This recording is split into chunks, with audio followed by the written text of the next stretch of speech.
دكتورة أنا أمي، أنا الحمد لله بعملها كويس جدا يعني، براعي ربنا فيها. بس يا دكتورة أنا مش بشعر بالحب خالص ناحيتها. شديدة معاكي. باباكي موجود يا أسماء؟ لا متوفي. باباكي إيه؟ متوفي يا دكتورة. باباكي متوفي بقاله كام سنة؟ 7 سنين. يا حبيبتي، وأنت عمرك كام سنة؟ 19 سنة. يعني قولي كان عمرك 12 سنة، 6 ابتدائي يعني. وعندك كام أخ وكام أخت يا أسماء؟ 4 أولاد و5 بنات. اللهم بارك. ومامتك اللي شايلة الليل. طب اسمعيني يا أسماء، اسمعيني. بس أنا هي يا دكتورة بتعاملني وحش جدا، فأنا عشان كده مش بحبها. أنت ترتيبك أنهو في إخواتك؟ الصغيرة؟ الأخيرة. أصغر واحدة. واللي فوقك كام سنة؟ فرق بينك سن بينه وبينك؟ 3 سنين. 3 سنين. طيب اسمعيني يا أسماء، اسمعيني. وعايزاكي وانت بتسمعيني تسمعيني بقلبك، مش عايزاكي تسمعيني بودانك خالص، اسمعيني بقلبك. ومش عايزاكي تعيطي، عشان بصي اللي بيعيط ده بقعد اعيط جنبه، فخلينا كده ايه حلوين وماسكين نفسنا. بصي حبيبتي، علاقتي بوالدتي وبتعاملني وحش جدا، وانا ما بحسش بالحب تجاهها، وهي كذا وكذا وكذا. سالتك ايه الظروف؟ قلت لي والدي متوفي. يعني هي شايله الليله. طيب كم عيل؟ 5 و4، 9 اولاد. 9 اولاد وزوجها متوفي وشايله المسؤوليه، وهي اب وام وكذا. كتر خيرها. لازم تشد. ادي اصل ده تربيه واحده ست، بيقولوا كده. والمجتمع ده مجتمع مريض والله، الا ما رحم ربي. ده اصلها تربيه واحده ست. شوفوا مش عارفه ايه، شوفوا ايه كده، ده اصلها مش. اوعوا تخذلوا امكم حسبه لله.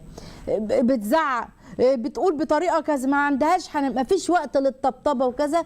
بالراحه. ولا يا امي انت بتزعقي ليه؟ طب ما انا ممكن اعمل اللي انت بتقولي لي عليه ممكن اعمل اللي انت بتقولي لي عليه بحب يعني وكذا. ما بتزعقيش يا ام، الله يكرمك. والله انا بحب، الله يعينك، انا عذراكي، ربنا يبارك فيكي.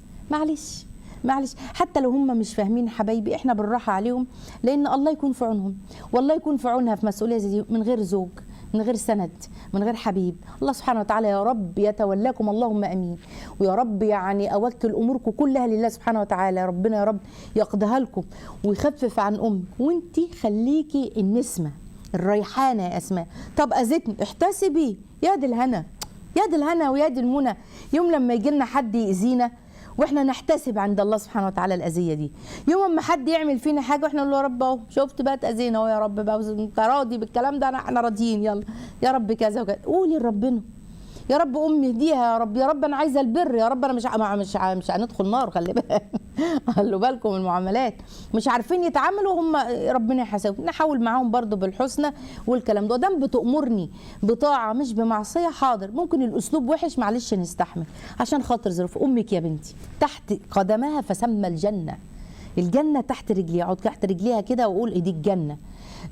بتقول لي بكذا، ادم فيش في معصيه كذا. قال له يا رسول الله وفايتها حقها. قال له والله ولا يعادل كل اللي كان يشيلها يروح رايح بيها الحرم يطوف بيها ويعمل شايلها على كتافه. قال له والله، قال له سيئه الخلق تؤذيني وكذا يا رسول 3 مرات. ويقول له وانا وفيتها؟ قال له والله ما وفيتها ولو طلقه واحده ما وفيتها.